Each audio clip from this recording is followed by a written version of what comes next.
अस्सलामुअलैकुम students, welcome to this session of special tele class. आज मैं पढ़ाऊंगी आपको क्लास 6 साइंस का chapter sorting materials into groups. मैं हूं Lubna Khan, zonal resource person, zone रहना वाली। तो आज जो हम चैप्टर पढ़ने वाले हैं काफ़ी इंटरेस्टिंग चैप्टर है, सॉर्टिंग मटेरियल इनटू ग्रुप्स। तकसीम करना, डिवाइड करना मटेरियल्स को, जो आपके इर्द गिर्द हैं, चीज़ें हैं, मटेरियल्स हैं, किसमें? ग्रुप्स। सॉर्टिंग करना, चीज़ों को अलग अलग करना।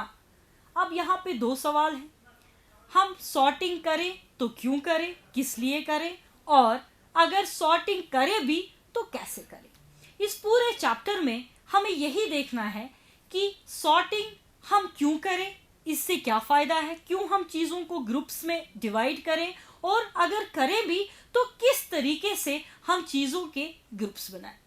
इसके लिए मैं आपकी डेली लाइफ से एक छोटी सी मिसाल आपको देती हूँ। जब आप शॉपकीपर के पास जाते हैं तो वहाँ पे आप देखते हैं सॉर्टिंग की एक बहुत ही अच्छी एग्जाम्पल। शॉपकीपर ने बिस्किट्स एक साइड से एक कॉलम, एक रैक में रखे होते हैं, साबुन एक रैक में रखे होते हैं, डिटर्जेंट एक रैक में रखे होते हैं, किरियाना एक तरफ से रखा होता है। तो इसे हम कह सकते हैं कि शॉपकीपर ने अपना सारा सामान सॉर्ट कर दिया है, अलग अलग कर दिया है। अब इससे क्या फ़ायदा है, सॉर्टिंग से क्या फ़ायदा है? जैसे आपको बिस्किट खरीदनी है तो शॉपकीपर को टाइम नहीं गंवाना है कि मैंने बिस्किट शॉप में कहाँ पे रखी है। उसको पता है कि ये बिस्किट का रैक है, वो उस तरफ जाएगा, बिस्किट उठाएगा और आपको देगा। यानी दो चीज़ें होंगी, पहली कन्वीनियंस, सहूलियत, आपको देखने में कि कौन सी बिस्किट इसके पास है, आप डायरेक्ट बिस्किट के रैक की तरफ देखोगे और उसका, शॉपकीपर का टाइम बचेगा। एक तो उसको सहूलियत होगी, उसको ढूंढना नहीं पड़ेगा, उसको सीधे पता है ये रैक है, यहाँ पे बिस्किट है, वो डायरेक्ट बिस्किट के रैक के पास जाएगा और वहाँ से फटाक से आपको उठा के दे देगा। यानी उसको कन्वीनियंस भी होगी और उसका टाइम भी बचेगा।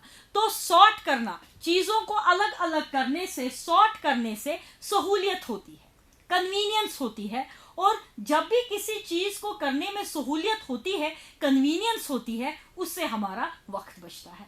तो सॉर्टिंग या अलग अलग चीज़ों को करना एक कन्वीनियंस है और उस कन्वीनियंस से हमें बहुत सारे फ़ायदे होंगे। एक फ़ायदा ये होगा, हमारा टाइम बचेगा। और क्या होगा, उसको अंडरस्टैंड करने के लिए मैं आपको एक छोटी सी मिसाल दूंगी कि कैसे हम चीज़ों को सॉर्ट करेंगे, ग्रुप में डालेंगे। आप क्लासरूम के बारे में सोचिए, आप अपने क्लासरूम में क्या क्या चीज़ें देखते होंगे। आई एम श्योर आपके पास नोटबुक है, आपके पास पेन या पेंसिल है। ज़रा कुछ मिनट ले लीजिए सोचने के लिए और बताइए आप अपने क्लासरूम में क्या क्या चीज़ें देखते हैं। ऑब्वियसली जब आप सोचेंगे, लिखेंगे तो ये चीज़ें आएंगी। आप स्कूल बैग देखते हैं, आप बोर्ड देखते हैं, आप बुक्स देखते हैं, किसी की यूनिफॉर्म का ग्लव्स कहीं होगा, कहीं पे आपको पेंसिल बॉक्स मिलेगा, रूलर दिखेगा, सीढ़ी दिखेगा, सिजर्स दिखेंगी, वाटर बॉटल दिखेगी, राइटिंग पैड दिखेगा, क्लास के बाहर लॉक लगा हो सकता है वो आप देख सकते हैं, पेंसिल आपको दिखेगी, वाटर बॉटल दिखेगी, पेपर क्लिप दिखेगी। अगर आप प्रिंसिपल ऑफिस की तरफ जाएंगे आपको वहाँ ग्लोब दिखेगा, कुछ ग्लास के बॉल्स दिख सकते हैं, आपको अपनी क्लास में क्रेयॉन्स दिख सकते हैं। और जब आप क्लासरूम से बाहर आएंगे, स्कूल के फील्ड में आएंगे, आपको बैट बॉल दिख सकता है, स्विंग्स दिख सकते हैं। तो ये बहुत सारी चीज़ें हैं जो आपको क्लासरूम में नज़र आती हैं ना। अगर मैं आपसे ये बोलूं कि बेटा इन चीज़ों के ग्रुप्स बनाइए, इनको अलग अलग ग्रुप्स में डालिए, तो आप क्या देख के इनके ग्रुप्स बनाएंगे? अगर आप सोचेंगे तो आपके दिमाग में बहुत सारे कैरेक्टर्स या बेसेस आएंगी जिनके बेस, जिनको लेके आप इनके ग्रुप्स बना सकते हैं। जैसे आपकी लेवल पे जो पहली बात शायद आपके दिमाग में आएगी, वो टेक्स्ट बुक भी आपकी लिखती है कि हो सकता है या एक पॉसिबिलिटी है आप शेप देख के इनके ग्रुप्स बनाएंगे। ये जो चीज़ें हैं आप शेप देख के इनके ग्रुप्स बनाएंगे। अब कैसे? जैसे हम एक ये कोशिश करेंगे, एक ग्रुप ऐसा बनाएंगे जिसमें चीज़ें स्फेरिकल या राउंड होंगी, इस ग्रुप में वो वाली चीज़ें लिखेंगे। और दूसरा ग्रुप बनाएंगे जिसमें चीज़ें स्क्वायर या रेक्टेंगुलर शेप की होंगी। तो ऐसा हम इसके साथ कर सकते हैं। तो अब आप मुझे इसको देख के बताइए कितनी चीज़ें हैं जो आप डाल सकते हैं जो कि राउंड है। जैसे आपका सीडी राउंड है, आपका जो बॉल है वो राउंड है, फिर इसी तरीके से कुछ चीजें ऐसी होंगी जो आपको स्क्वायर शेप में मिलेंगी और कुछ चीजें ऐसी होंगी इसमें से जो रेक्टेंगल शेप में आपको मिलेगी। आपका लंच बॉक्स स्क्वायर शेप का हो सकता है, आपकी बुक रेक्टेंगल शेप की हो सकती है, राइटिंग पैड रेक्टेंगल शेप का हो सकता है। तो अलग अलग शेप्स की चीजें आपको इसमें दिखेंगी जिनको आप इधर भी लिख सकते हो, इधर भी लिख सकते हो। लेकिन कुछ चीजें कंफ्यूजिंग होगी जो आप डिसाइड नहीं कर पाओगे, क्या मैं इस ग्रुप में लिखूं कि मैं इस ग्रुप में लिखूं। जैसे एक पेपर क्लिप की मैं बात करूंगी, पेपर क्लिप का जो शेप होता है आप डेफिनेटली ना उसको इसमें डाल पाएंगे ना उसको इसमें डाल पाएंगे, तो आपको कंफ्यूजन होगा। उसी तरीके से लॉक, ताला, ताले को भी हम इन दो ग्रुप्स में से किसी में नहीं डाल पाएंगे। तो शेप जो है शायद एक अच्छा बेस नहीं है, एक अच्छा कैरेक्टर नहीं है जिसको लेके हम चीजों को दो ग्रुप्स में डाल सकते हैं। तो अगर हम शेप को भी ना लें तो और कौन सी चीज है और कौन सा ऐसा कैरेक्टर है जिसको देख के हम इसके ग्रुप्स बना सकते हैं। तो शेप हमने देखा कि शेप के साथ हमें पूरी सक्सेस नहीं मिल सकती, ये एक अच्छा जरिया नहीं है ग्रुप बनाने का। दूसरा जो आपके दिमाग में आएगा, पर्पस। दूसरा जो आपके दिमाग में आ सकता है दैट इज पर्पस। जरा मैं देखूं कि ये जो चीजें मेरे पास हैं यहाँ पे क्लासरूम में जो मैंने लिखी, इनसे क्या इस्तेमाल होता है। तो दो ही इस्तेमाल हो सकते हैं, एक जिनका इस्तेमाल आप राइटिंग के लिए करते हो, या वो जिनका इस्तेमाल आप राइटिंग या रीडिंग के लिए नहीं करते हैं। You don't use them for neither the writing और द रीडिंग पोर्शन।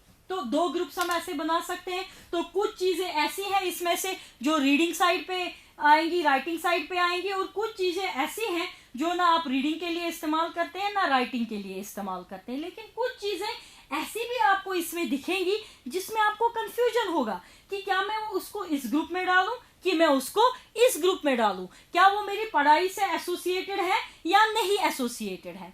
तो अगेन जब आप देखोगे तो पर्पस कौन सा जरिया है जिसके लिए हम इसको इस्तेमाल करने वाले हैं, पर्पस भी शायद एक अच्छा कैरेक्टर ना हो इन चीजों को दो ग्रुप्स में डिवाइड करने के लिए।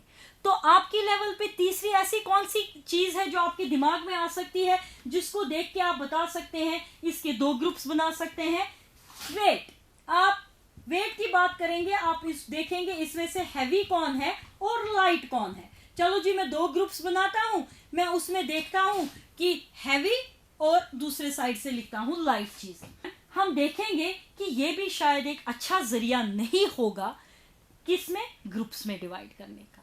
तो फिर मैं चीजों को कैसे सॉर्ट करूं, मेरे पास ऐसा कौन सा जरिया है जिससे मैं इस पे अप्लाई करूं और ये चीजें अच्छे से मुझे सॉर्ट हो जाए। जैसे कि हमने दुकान के केस में देखा कि दुकानदार ने किसी अलग अलग जरूरत की सामान को अलग अलग जगह पे लगा दिया था। क्या मेरे पास कोई ऐसा जरिया है जिससे मैं इसकी सॉर्टिंग कर पाऊं। अगर बच्चों आप अपनी किताब को गौर से देखोगे तो जब आप पढ़ोगे, जिस तरतीब से मैंने आपको पढ़ाया ऐसी ही मिसालें दी गई हैं कि शेप के बेस पे कर सकते हैं, लेकिन अगेन शेप पूरा नहीं पड़ेगा। पर्पस के लिए भी अगर हम करेंगे तब भी कंफ्यूजन क्रिएट होगा। अगर हम कोई और कैरेक्टरिस्टिक जैसे कि हैवी लाइट के बेस पे करेंगे तब भी शायद हम क्लियरली सॉर्ट ना कर पाए। इन द एंड किताब लिखती है एक अच्छा जरिया जिसके को बेस मान के हम चीजों को सॉर्ट कर सकते हैं, दैट इज मटेरियल। चीजें किस मटेरियल की बनी है, चीजें किस मटेरियल की बनी है। अगर मैं यहाँ पे भी ये करूं, मैं मटेरियल्स देख लूं, मैं एक ग्रुप बना लूं ऐसा जिसमें चीजें मैं वो वाली लिखूंगी जो प्लास्टिक की बनी होंगी, फिर दूसरा ग्रुप बना लूं ऐसा जिसपे मैं मेटल की चीजें लिखूंगी, और फिर मैं तीसरा ग्रुप कोई ऐसा बना दूं जिसमें जो चीजें हैं वुड की बनी हुई हैं। तो अगर हम इस लिहाज से इधर डिवीजन करना चाहें, हम क्लियरली हर किसी चीज को या इस ग्रुप में या इस ग्रुप में या इस ग्रुप में डाल पाएंगे। तो मटेरियल्स के बेस पे चीजों को सॉर्ट करना एक अच्छा तरीका है, एक अच्छा जरिया है, क्योंकि हर कोई चीज किसी ना किसी मटेरियल की बनी होती है।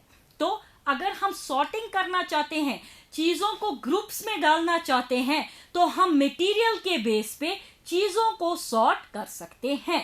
तो एक बात जो अभी तक हमने इस डिस्कशन से समझी वो बात ये थी कि अगर हम चीजों को सॉर्ट करना चाहते हैं, अगर हम चीजों को सॉर्ट करना चाहते हैं तो सॉर्टिंग के लिए हमारे पास एक अच्छी बेस, एक अच्छा जरिया है कि हम चीजों को मटेरियल के बेस पे सॉर्ट करें, हम चीजों को मटेरियल के बेस पे सॉर्ट करें। देखिए, इसके लिए हम एक छोटी सी एक्टिविटी करेंगे। मैं यहाँ पे करती हूँ, आप अपने घरों में कर सकते हैं, बहुत ही आसान है। हम क्या करेंगे, मैं यहाँ पे ये चार्ट लगाए जा रही हूँ, आप गौर से देखिएगा। आप भी अपनी नोटबुक्स में कर लीजिए। 2 कॉलम बनाइए, एक साइड से लिखिए ऑब्जेक्ट और एक साइड से लिखिए मटेरियल। तो मैं 2 कॉलम्स बनाऊंगी, इसमें मैं एक साइड से ऑब्जेक्ट लिखूंगी और दूसरे साइड से लिखूंगी मटेरियल्स। ऑब्जेक्ट साइड से मैंने कुछ चीजों का नाम लिखा है, बड़ी कॉमन सी चीजें, chair, pen, book, bed, table. और मटेरियल के साइड से steel, glass, wood, plastic, paper. अब हम क्या करेंगे इस एक्टिविटी में, हम एक ऑब्जेक्ट उठाएंगे और उसको मैच करेंगे वो किस मटेरियल से बन सकता है या किस मटेरियल से बना होता है। तो सबसे पहला ऑब्जेक्ट जो हम यहाँ पे देखेंगे दैट इज चेयर। तो आइए चेयर को देखते हैं किस किस मटेरियल से चेयर बनी होती है। सबसे पहले जब मैं पूछूं चेयर किसकी बनी होती है, तो मोस्ट ऑफ द टाइम्स पहला जवाब आएगा जी मैडम वुड से बनी होती है। क्या चेयर सिर्फ वुड से बनती है? नहीं, कुछ बच्चे ये भी कह सकते हैं मैम चेयर प्लास्टिक से भी बन सकती है। बिल्कुल सही, तो हम चेयर को वुड से भी मिलाएंगे, प्लास्टिक से भी मिलाएंगे। आपने ये भी देखा होगा कि कुछ चेयर स्टील चेयर्स या मेटल चेयर्स भी हो सकती हैं, तो चेयर इस चीज से भी बन सकती है। तो हमने पहला ही ऑब्जेक्ट लिया चेयर और हमने देखा ये चेयर एक से ज्यादा मटेरियल से बन सकता है। चेयर वुड से भी बन सकता है, प्लास्टिक से भी बन सकता है, स्टील से भी बन सकता है। अगर हम पेन की बात करेंगे, पेन कितनी चीजों से बनता है? पेन कैसे, पेन्स को आप देखते हैं, पेन्स अमूमन सबसे पहले जिसके साथ आप मैच करेंगे प्लास्टिक है। पेन प्लास्टिक से बन सकता है। पेन और किससे बन सकता है? कभी कभी आपने वुड के बने हुए पेन, पुराने जमाने में काफी इस्तेमाल होते थे, वुड के भी पेन बन सकते हैं और स्टील के भी पेन बन सकते हैं। तो पेन को हम 3 मटेरियल्स के साथ यहाँ मैच कर सकते हैं। अगेन अगर हम बेड की बात करेंगे, देखिए बेड भी हम एक से ज्यादा मटेरियल्स के साथ मैच कर सकते हैं। बेड वुड से भी बन सकता है, बेड प्लास्टिक से भी बन सकता है, बेड स्टील से भी बन सकता है। टेबल की हम इसी तरीके से बात करेंगे, टेबल वुड से भी बन सकता है, टेबल प्लास्टिक से भी बन सकता है, टेबल स्टील से भी बन सकता है। बुक की हम बात करेंगे, बुक पेपर से भी बन सकता है, अमूमन पेपर से ही ज्यादा बनता है।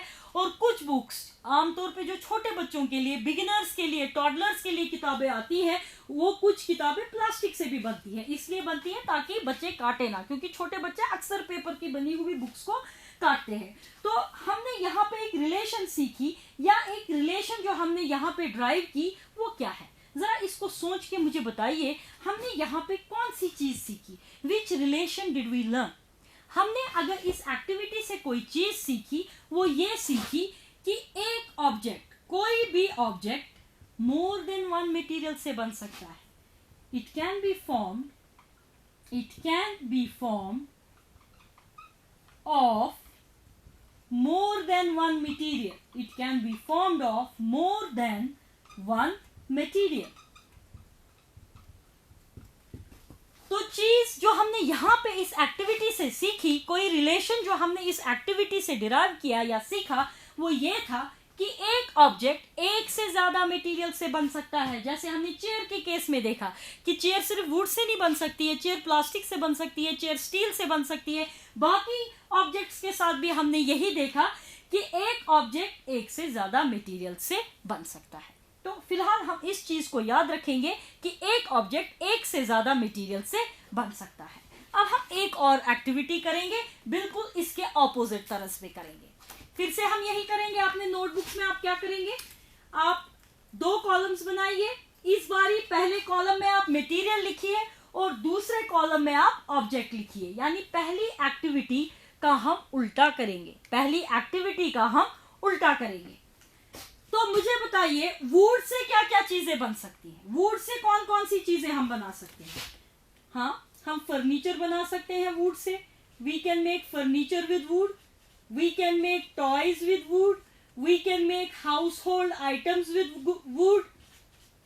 शायद और भी कितनी सारी चीजें होंगी जो हम वुड से बना सकते हैं। मैंने तो कुछ ही चीजें लिखी हैं, यानी मटेरियल एक, और देखिए कितने ऑब्जेक्ट्स इससे बन सकते हैं। इसी तरीके से पेपर से कितनी चीजें बन सकती हैं, पेपर से भी n नंबर ऑफ थिंग्स बन सकते हैं, लेदर से भी n नंबर ऑफ थिंग्स बन सकते हैं, प्लास्टिक से भी बहुत ऑब्जेक्ट्स, कॉटन से भी बहुत ऑब्जेक्ट्स बन सकते हैं। हर किसी में, जैसे पेपर से क्या क्या बनेगा, पेपर से बुक बन सकती है, पेपर से डेकोरेशन पीसेस बन सकते हैं, इसी तरीके से लेदर से कपड़े बन सकते हैं, लेदर से बैग्स बन सकते हैं, लेदर से जूते बन सकते हैं। प्लास्टिक से आज देखिए क्या नहीं बनता, प्लास्टिक हमारी लाइफ में कहाँ नहीं है, तो प्लास्टिक से भी हम